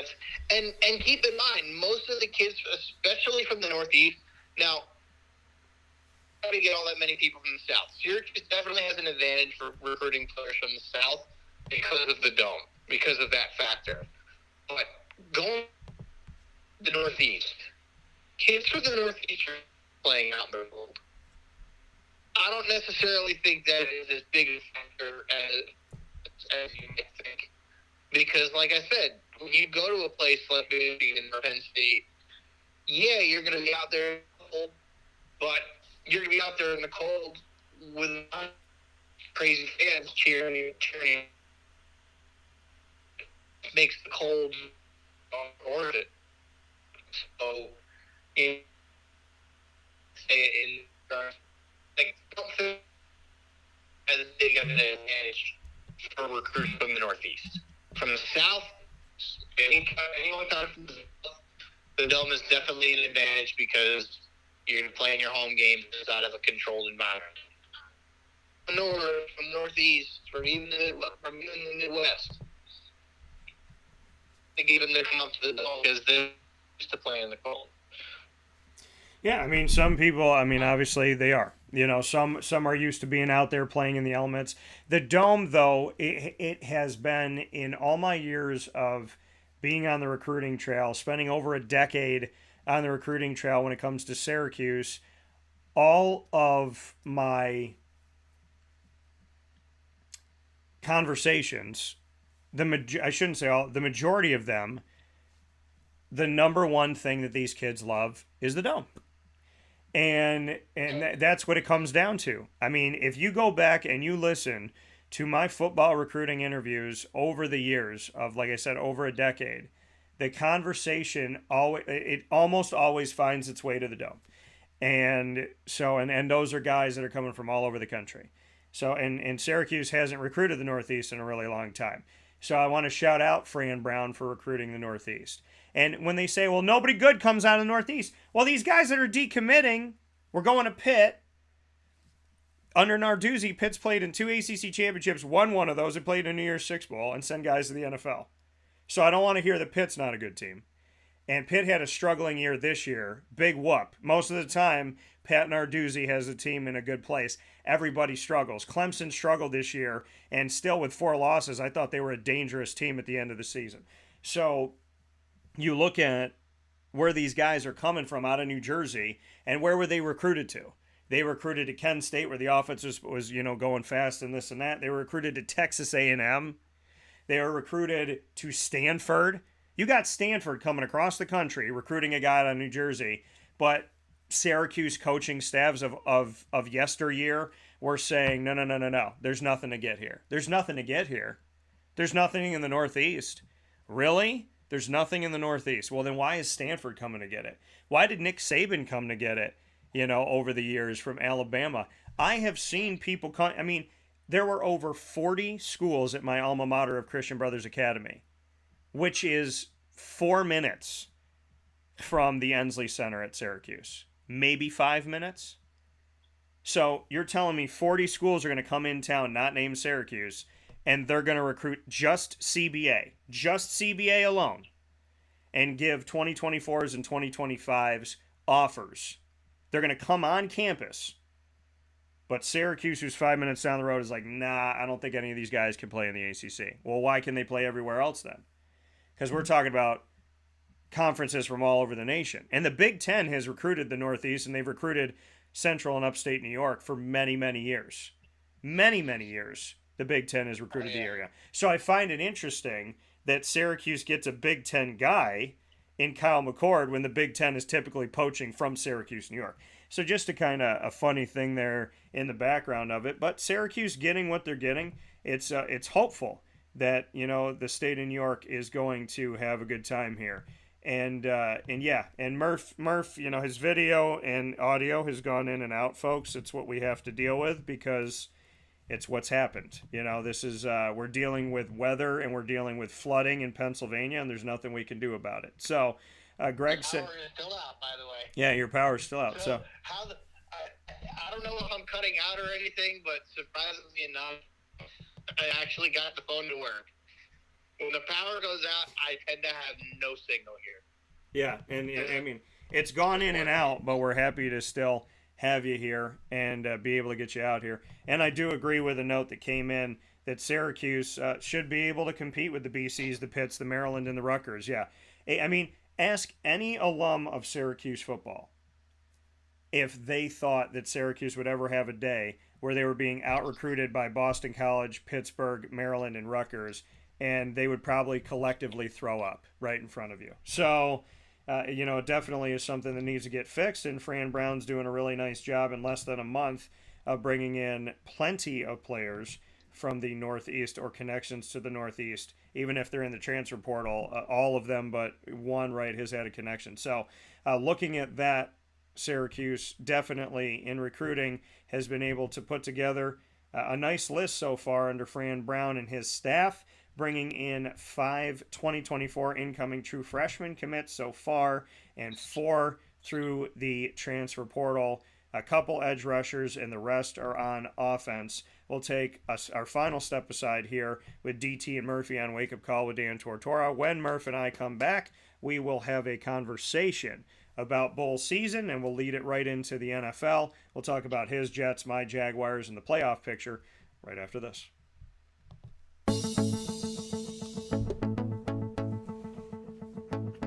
Avicoli's, located on the corner of Route 57 and Wetzel Road in Liverpool, New York, has been your trusted neighbor for decades. Located just steps from Liverpool High School, we're happy to have the Liverpool Warriors on-site, on-location broadcast at Avicoli's through Wake Up Call with Dan Tortora every single month, featuring student athletes, coaches, and administration throughout the year from Liverpool High School. Head out to Avicoli's today on the corner of Route 57 and Wetzel Road in Liverpool, New York, open Tuesday through Sunday for lunch, dinner, and drinks. We'd love to see you out there, and of course you can call them at 315-622-5100 for takeout, delivery, and catering. That's 315-622-5100, and also find them on myavicolis.com. That's myavicollis.com.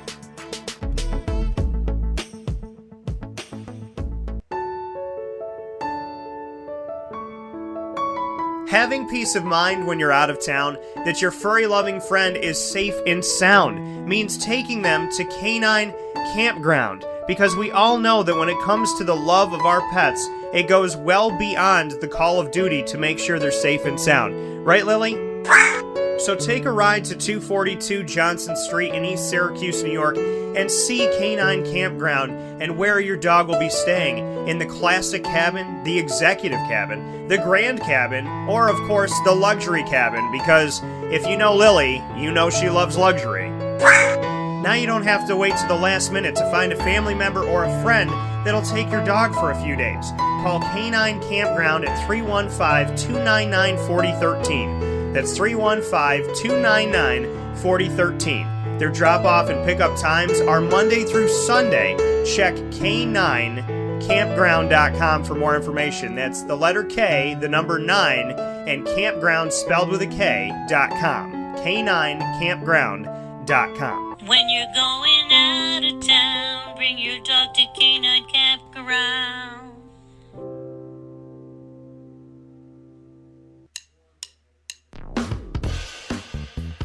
PB&J's Lunchbox, the food truck that you love finding all throughout Central and Upstate New York, now has a street-side cafe. So when you're craving their traditional favorites as well as their out-of-box amazing menu items, you can now head to 663 Old Liverpool Road in Liverpool, New York. Located just minutes from the highway, the Thruway, Destiny USA, and Onondaga Lake Parkway, PB&J's Lunchbox Street-Side Cafe is there for you Monday through Saturday from 9 a.m. to 7 p.m., serving breakfast, lunch, and dinner all throughout the day. Get breakfast for dinner, dinner for lunch, whatever you fancy, including their award-winning grilled peanut butter and jelly sandwich. Find them at 663 Old Liverpool Road in Liverpool, New York. PB&J's Lunchbox, where we love to know what's in your lunchbox.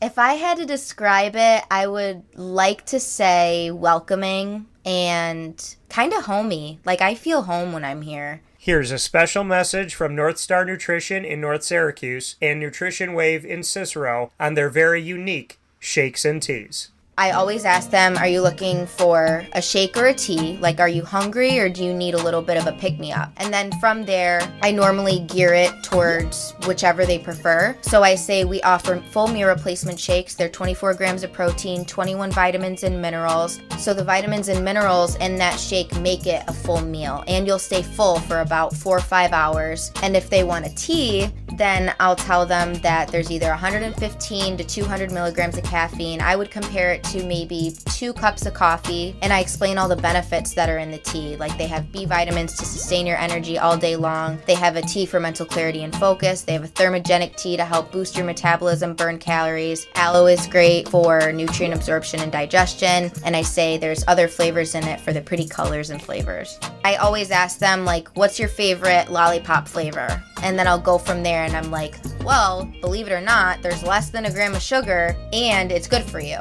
The shakes, I say it's like your favorite candy bar or your favorite ice cream, because you've had them. It genuinely does not taste like a regular protein shake. This was the first yes that I've ever given, because I've always been like too shy or too scared to like talk to people or anything, and this just kind of really opened me up. I've stayed here so long because I just love seeing everybody's faces, having them like sit down at the bar and just telling us little tidbits about their life. You really have no idea what's going on in other people's life, and I feel like this job specifically really puts it into perspective and just kind of helps you enjoy other people's presence.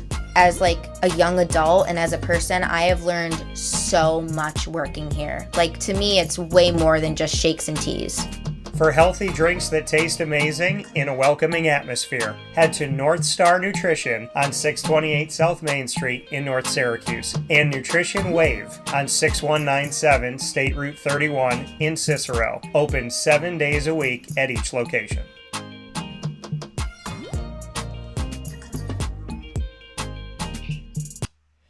Welcome back here to Wake Up Call with Dan Tortora, hanging out with you where sports meets life. Guess where I am? Down in the Sunshine State, getting ready, coming off of the Jaguars game on Sunday Night Football. That's why Jacksonville's city is behind me here on Wake Up Call with Dan Tortora. We got Murf on the phone today because Murf lost power. So that's the issue that we had here. So unfortunately, with the Northeast going through what down here in Florida has also gone through, which is some flooding, I hope that you're all staying safe and staying well. The most important thing is your health and safety and overall well-being. So please take care of yourselves and take a break when you need to, and make sure that you handle the things that need to be handled. So we hope you're doing well. Murph's up north. I'm down here in the Sunshine State of Florida, our second home of Wake Up Call and Dan Tortora broadcast media in general. You've seen my superpowered pop as well as Do Diz with Dan coverage, as I am doing all my shows for the most part while I'm down here. And we will be heading to Boca Raton, where Syracuse will be playing their bowl game up against South Florida. To hit the note once again here, I have a very interesting connection to this bowl, Murph, as I cover South Florida of over a decade. Know the coach, Alex Golish, who has been on the show within the last couple weeks. So I know the head coach. I've known the program. I've obviously been down in the Tampa area. So South Florida for over a decade, Syracuse my whole life, and for the 20-plus years that I've been a broadcaster, and my coverage of FAU over the last couple of years as they joined the American Athletic Conference, and both of these teams are playing in FAU Stadium in Boca Raton. So my connection to this bowl is all over the place, and would love to get your thoughts on this very unique bowl, as Syracuse will be going up against South Florida. South Florida had to find half of their student athletes. When Golish when he came in, he had to find around half of the roster, like 50 guys, to come in via the transfer portal, as well as true freshmen coming in. So he had to build half a team. Syracuse is going to be playing without their star quarterback in Garrett Shrader, and we're going to be down here in Boca Raton in nice weather no matter what. So I'd love to get your thoughts. I think the biggest thing for this, the kids on both sides are probably going to be excited to play in a bowl game, but you get to do it down in Florida. Yeah. It doesn't get any better than that. If you're a player on Syracuse and you look at your bowl game draw, the fact that you get to go down and play in Florida, and who cares that it's basically going to be a home game for USF? Who cares? You're playing in Florida. You could probably stay down there and take a vacation after the game's over. Oh, yeah. And enjoy yourself. Oh, yeah. And that's the thing, is I got to come down here with my dad and spend some time with my dad in Orlando, Disney, Universal. And, from there, my coverage of the Jaguars and of Syracuse, obviously been covering recruiting all the way, but my dad and I got to take a break together and have some, which I greatly appreciate and have had a wonderful time doing. So I want to give a shout out to my dad, Ralph, and love you, Pop. Let y'all know about bowl season. This is how it's gone so far. My dad and I have been down here since the beginning of bowl season. So Ohio beat Georgia Southern 41-21. Florida A&M topped Howard 30-26. So the Myrtle Beach Bowl, Ohio won. Florida A&M won the Celebration Bowl. The New Orleans Bowl was won by Louisiana 34-31 over Jacksonville State. The Cure Bowl, which is down here in Florida, was won by Appalachian State over Miami of Ohio 13-9 in a very low-scoring game, not App State's typical game. The New Mexico Bowl was won by Fresno State over New Mexico State 37-10. UCLA beat Boise State 35-22 in the LA Bowl, which I believe is the Jimmy Kimmel Bowl. Interesting. Texas Tech, I didn't know that a show could get it. Maybe the wake-up call one's coming to you soon. The Texas Tech Bowl, or Texas Tech won their bowl game over Cal 34-14 in the Independence Bowl. At Texas Tech winning over Cal, and Cal's final game as a Pac-12 school. They'll now be an ACC school, believe it or not. And coming up today, we have one bowl game, the famous Toastery Bowl in Charlotte, North Carolina, up against Western Kentucky, Old Dominion facing off, and a bunch of bowl games coming up from there. The only bowl game this Thursday, December 21st, is the Boca Raton Bowl at 8 p.m. Eastern Time on ESPN between South Florida and Syracuse. So you have no excuse, folks. It's the only bowl game on, so you better be watching. And, of course, by the grace of God, I'll be down in Boca Raton. So with that being said, Murph, let's jump really quick to the NFL as we have a few minutes here before we wrap things up. You talked about your Jets a little bit, but let's go a little bit deeper into it. I watched Aaron Rodgers on the Pat McAfee Are you sure you really want to? I do, but I do want to hit you with this. Aaron Rodgers on the Pat McAfee show, he is an interesting dude, man, and he's got some like thoughts, and then they asked him some questions about something somewhere overseas and plants and stuff, and he refused to answer, and he got really weird. Aaron Rodgers is a unique specimen of a human being. I'd love to get your thoughts because I know you really want him to be your quarterback, but have you seen the way that this man kind of... It was because he was joking with them like majority of the time, and then they asked him about a plant, and he got very lawyer, very like, I can't get into that information. It was strange, man. He's an interesting cat, I'll tell you that much. That he is, and to be perfectly honest, obviously, yeah, I want him to be our quarterback. I'm looking forward to it, but at this point, I think it'd be foolish if he comes back now that the Jets are officially eliminated from the postseason. I could see him doing it just to prove a point, but I could also rather see him do it in a game where it's less risky for him to come back. Like the Commanders game on Christmas Eve might be the one that makes sense. But after that, like, maybe let him play one game and say, hey, I don't want you to play against these other two teams with good defenses, so let's shut it down for the year. But yeah, I mean, with how. So here's the thing, and I apologize for getting off the beaten path a little bit here, but the Jets' offensive line play yesterday might have been the worst offensive line play I have ever seen in my life. More games that I get it. The football, yeah, absolutely never tried to throw that football. Lots of things could have gone wrong there, and which led to a fumble recovery and a almost immediate touchdown.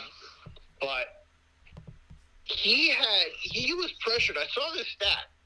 He was pressured on 80% of his dropbacks. Yeah. That's ridiculous. That's just absurd. That's how bad the offensive line has been. The only good offensive lineman that they've got right now that's playing is Joe Tippett. Mekhi Becton has been awful. I don't even know who the heck's playing.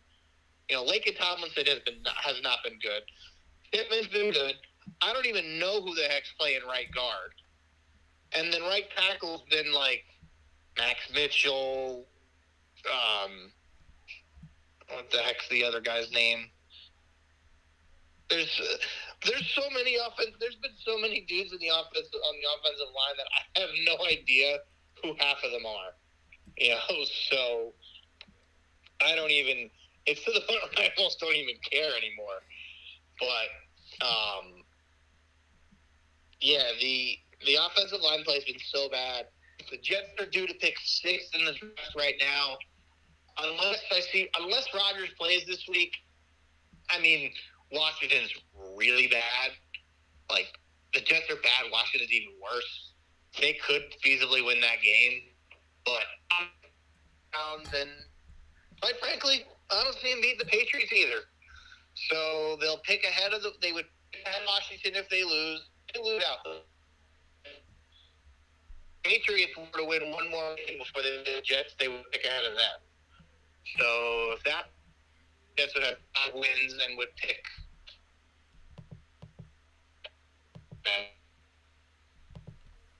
Yeah. Murph, can you hear? Or they pick 4th or 5th, and Jaden Daniels is a ridiculously good combine. Teams want to trade for him. I would look to trade down. So we'll have to see what goes on there. At this point, rather than lose, because at this point there's absolutely nothing that you could possibly do that would warrant them to win out. Because you're going to need an offensive lineman, and whether you take Joe Alt or you go side guys. I don't know. Bottom line is they're going to need to really kill the draft of the offensive lineman, because the offensive line has given the offensive line, first of all, is the reason Aaron Rodgers got hurt.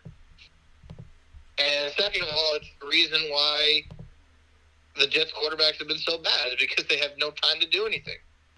Yeah.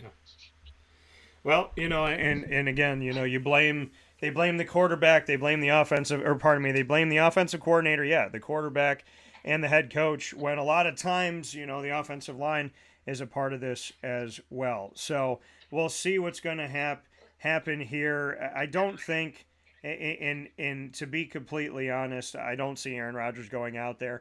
Aaron Rodgers, number one, if you were a rookie quarterback and the team was where they are right now, and you're coming back from injury, and there's no offensive line help, and the offensive line, like you said, didn't help when that injury came about. When you look at the offensive line, and you look at the situation, and you look at the fact that this team's not going to the playoffs, you look at all of this stuff. If I was a rookie, I'd be like, no, I'm just going to get ready for next season. Aaron Rodgers is almost 40 years old. Aaron Rodgers has already been injured behind this line. So, yeah, I thought he was 39, 40, whatever. So, He just turned 40 like 3 weeks oh, yeah, he did. Yes, he did have a birthday recently here. So, yeah, so he was 39, just turned 40. That is right. And in the last couple of weeks. So, Rodgers, to me, there's no point in playing. I told you why they're doing this. I told you exactly why they're doing this. I've said it to other people. The Jets are not a football team. They are a Broadway show. They've committed to being a Broadway show. Now, they used to be a football team, and I believe that they could be a football team again, but they're a Broadway show. And what I mean by that is they just want to be in the newspaper. They don't care how they're in the newspaper. They just want to be in the newspaper. The Giants are on the front for Tommy Cutlets and winning, 3 of the last 4 games and da-da-da-da-da. And the Jets are on it because of this hope of Aaron Rodgers playing. Aaron Rodgers is not going to play, in my opinion. There's no reason why he should play. I wouldn't put him out there. You got injured at the beginning of the season. You're going to go back out there with a team that is not protecting Zach Wilson, and you want to have Aaron Rodgers get hit again for what? So he can get 2 injuries, so his injury can take longer to get back from. Aaron Rodgers should know well enough, all the years he's been in the NFL, and looking at this team and looking at this offense and looking at these issues, that just get ready for next year. But the reason why they talk about Aaron Rodgers coming back is because the Jets need something to put in the newspaper. That's all this is. That's all that's going on. There is no reason for him to play. So, it's been a long, they had Broadway Joe. You're right, Greg, back in 1969, and now they're a Broadway show. So from Broadway Joe to Broadway show, that should be a t-shirt, copyright and TM, and you're going to have to buy it through Dan Tortora Broadcast Media. Murf, as always, I appreciate you.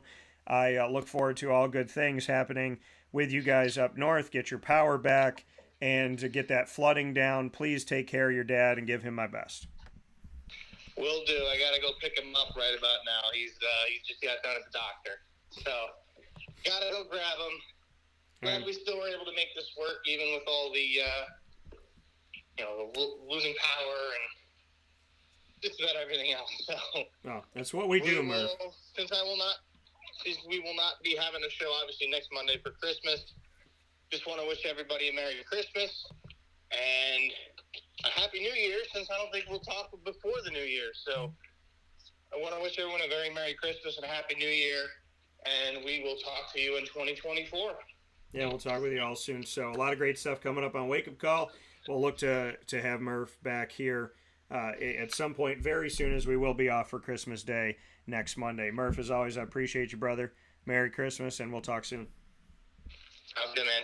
Take care. That coming from Murf once again here on Wake Up Call with Dan Tortora. And for those of you that were tuning in some point during the show and said, wow, Murf was on the picture, it looks great side by side, and then all of a sudden Murf's picture was lagging, and then Murf wasn't on, and then Murf was on the phone, what happened? What happened is force majeure. That's what happened. There's been bad weather throughout the country, and Murf was dealing with the fact that his house and where he currently was this morning has been dealing with some flooding, and with a lot of water comes issues with the internet when wires are underground and whatnot. So we did everything we could to get Murf on the show, and we were able to get him on and have him come back, and that was a win for me. I'll do everything in my power to try and make sure that we take care of doing everything we can to get people on the show. So definitely appreciate having Murf on as always, and appreciate you all for navigating through with us as we were trying to do what we can to get him on the air with the internet being down, the power being down, and flooding happening up in Pennsylvania. So we thank you for listening and being a part of that. And Merry Christmas to all, of course. So Wake Up Call is going to be with you, God willing, throughout this week in our travels here down in Florida. Got a lot of great stuff coming up here where sports meets life on Wake Up Call with Dan Tortora. So coverage of the Boca Raton Bowl, as well as coverage of the teams playing within it, of course. So we'll be there for the bowl game on Thursday, and we'll also be covering South Florida and Syracuse along the way. You can find all of my content by going to any one of our avenues. You can go to youtube.com and facebook.com, both / Wake Up Call DT, and on wakeupcalldt.podbean.com worldwide. That's where we broadcast live Monday through Friday from 9 a.m. to 11 a.m. Eastern Time. Once the shows go live, they jump into the archive on Amazon Music, Audible, iHeartRadio, iTunes, and Apple Podcasts. Player FM, Podbean, Podvine, Podchaser.com, Spotify, TuneIn, and YouTube. All you have to do is go on any one of these outlets, any of these apps, and Podchaser.com, and search Wake Up Call with Dan Tortora, or one word, Wake Up Call DT. And a lot of you, when you plug your phone into CarPlay, it'll go right to a bunch of these podcasting apps, and all you have to do is search Wake Up Call with Dan Tortora, and you'll find us there. So make sure you do that today. Download, subscribe, follow. It is all free and accessible, so make sure you get that worldwide. Big time thanks to all of our incredible partners you heard from throughout the show. Carvel DeWitt, go and get a DT Dolphin today to support the Lemoyne Dolphins, the women's basketball team and the men's basketball team getting another D1 win each over the weekend. The men at home, the women on the road. Awesome stuff. Ma and Pa's Kettle Corn and Popcorn Factory, the Wildcat Sports Pub, GG Cards and Breaks, Mother's Cupboard, where you can get my Cuse McMother sandwich. There's no better way to celebrate Syracuse's recruiting frenzy than going and getting a Cuse McMother today from Mother's Cupboard on 3709 James Street in Syracuse, New York. Open daily from 6 a.m. to 1:30 p.m. Chick-fil-A Cicero and Chick-fil-A Clay, Canine Camp Dog Daycare, Avicoli's Canine Campground Dog Boarding, PB&J's Lunchbox, Great Lakes Honda City, Pizza Man, and of course the place to get your nutrition on. It tastes great and it's healthy for you. All of their shakes have protein and nutrients for your body. You can use them as, instead of having a meal, you can use one of these shakes for your meal. So you can have this as a replacement for a meal. The shakes are fantastic. They're peanut butter, they're Oreo. They taste absolutely great. See, normally when we're trying to lose weight and we're trying to take care of our health and we're trying to be good, right, with what we eat and what we drink, we think it's got to taste bad if it's healthy, and if it tastes great, it's got to be unhealthy. No, Nutrition Wave and North Star Nutrition have the shakes that taste great, meal replacements, and they're healthy. The teas, like my Mic Drop, they have caffeine in them, but it's not going to give you all of that negative stuff that comes from those other caffeinated drinks. They have vitamins, they have aloe. If you put more caffeine, there's caffeine to help you focus. And if you put the most amount of caffeine, it's going to give you vitamins, aloe, help you focus, and it's going to give you a metabolism booster, a thermogenic, which can help you if you're looking to lose weight and boost your metabolism. So make sure you go to North Star Nutrition and Nutrition Wave today. Get their holiday punch card, and if you have all 6 teas and all 6 shakes on their holiday punch card, you're going to get a free, really cool thing at the end of all of this, but you have to do it before the end of the year. So go into North Star Nutrition, 628 South Main Street, North Syracuse, New York today. Nutrition Wave, 6197 New York, Route 31 in Cicero today, and get the holiday card. Grab those shakes and teas, start getting those punched on your ticket, and if you get them all in, all 12 of them in before the end of the year, you have a shot of getting something really amazing from North Star Nutrition and the Nutrition Wave. Both locations have the mic drop. You just walk in and say, I want the mic drop. I want DT's mic drop, whatever you want to say. You can say DT mic drop or mic drop, and they will make you pomegranate, strawberry, blueberry, blackberry, and watermelon mixed together in a tea that is exquisitely such an awesome mic drop. And that's why it's called that. So, I mean, that tea to me, that's a drop the mic tea all day, every day.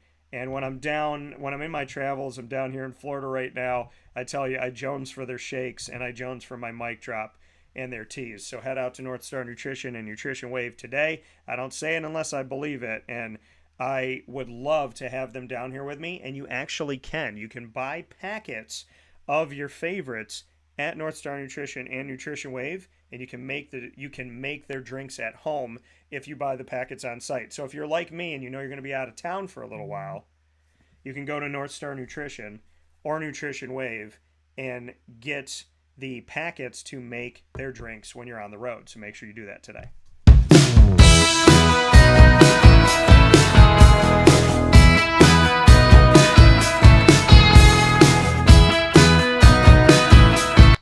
The Lemoyne College Dolphins are exclusive multimedia marketing partners with Wake Up Call with Dan Tortora. Find your Dolphins with us every Wednesday during Dolphin Time. In our exclusive multimedia marketing partnership, there's a spotlight on the Lemoyne Dolphins and all of their athletic programs in a way that they have never experienced before. We are already in year 3 of our exclusive partnership, and it has been extremely rewarding for me to have the opportunity to tell the stories of these incredible people. AD and DT, first and third Wednesday of each month, featuring Athletics Director Bob Beretta and myself, Dan Tortora, as well as the Dolphin Dive, diving into the stories of student athletes, coaches, administration, future Dolphins, and alumni. You can get all of our Dolphin content by subscribing to youtube.com/wakeupcalldt. Hit the notification bell and check out our Lemoyne playlist on our YouTube channel. You can also find them under the exclusive partners tab on wakeupcalldt.com. For more information, go to LemoyneDolphins.com, and as always, fins up.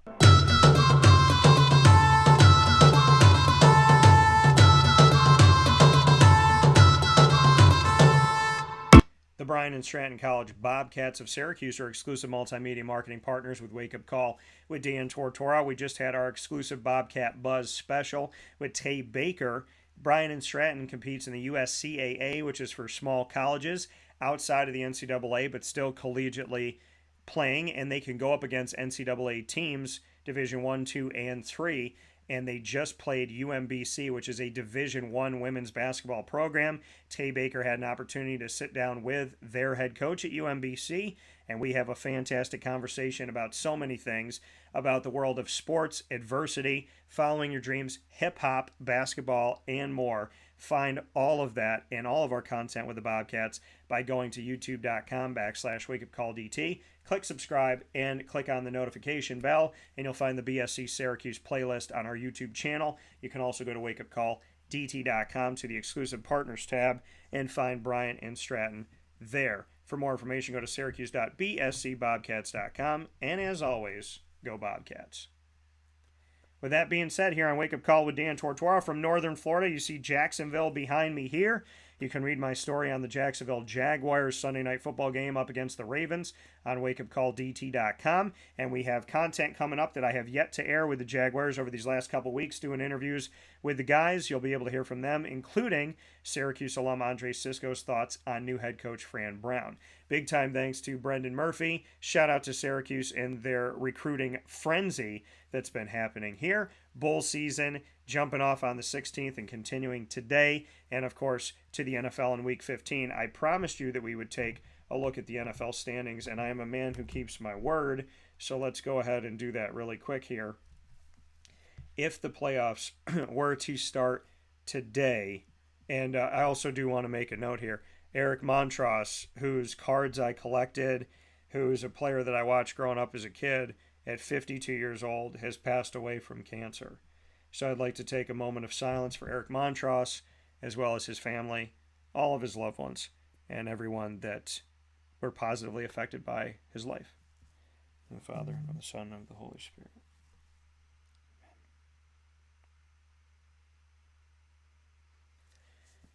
May you rest in peace, Eric. May we find a cure for all cancers. May God's healing hand be with Eric Montross in heaven. May you be reunited with all of your loved ones in heaven, Eric. May all of your loved ones here on earth be with their loved ones as well. May they be safe and sound here. May you be safe and sound in heaven. May you never be far away. And may you always be with your loved ones, because dying you destroyed our death, Jesus, and rising you restored our life. God bless you, Eric, in heaven, and all of your loved ones in heaven and on earth. In the name of the Father, and the Son, and the Holy Spirit. Amen. Sad news. I just want cancer to be gone. I really do. Want all this stuff to be gone that's affecting people in a negative way. God bless again to Eric and your loved ones. To go to the NFL, as I promised here, there's only one team that's clinched a playoff berth in the AFC, and that's the Baltimore Ravens, thanks to a win over the Jaguars yesterday. And I'm laughing here because the Jaguars have been beating themselves. I don't want to take any credit away from the Ravens. They won the game. The Jaguars just don't help themselves in recent history here. Ravens, if the playoffs started today, the Ravens would be the 1 seed in the AFC, followed by Miami, Kansas City, and Jacksonville. Cleveland, Cincinnati, and Indianapolis would be wild card teams. Houston and Buffalo still alive at 8 and 6. Steelers and the Broncos are alive at 7 and 7. The Raiders are alive at 6 and 8. There's only 3 teams eliminated in the AFC out of 16. The Titans, the Jets, and the Patriots, who have the worst record in the AFC at 3 and 11. In the National Football Conference, the NFC, if the playoffs started today, the Niners are first. The Eagles are back in second after the Cowboys lost. So the Eagles are in second, then the Lions, then the Bucks. The Cowboys, the Vikings, and the Rams would play as wild card teams. The Saints are still alive with the same record as the Rams at 7 and 7. Teams with losing records that are still alive, the Seahawks, the Falcons, the Packers, the Giants, and the Bears. Eliminated from the NFC are the Commanders, the Cardinals, and the Panthers. Panthers with the worst record in the NFL at 2 and 12. The Cardinals with the same record as the Patriots at 3 and 11. So that's how the playoffs look like as of right now. And I look forward to talking with you all soon. I'll be talking with you all throughout the week. Murf and I will not be back on the show together until after Christmas. I'll continue to be on Wake Up Call, of course, but you won't see me with Murf until after Christmas, because next Monday is Christmas Day. So God bless to you all. No stress. Do your best. Follow our coverage on all of our social media, as well as on YouTube and on wakeupcalldt.com. I'll talk with you soon.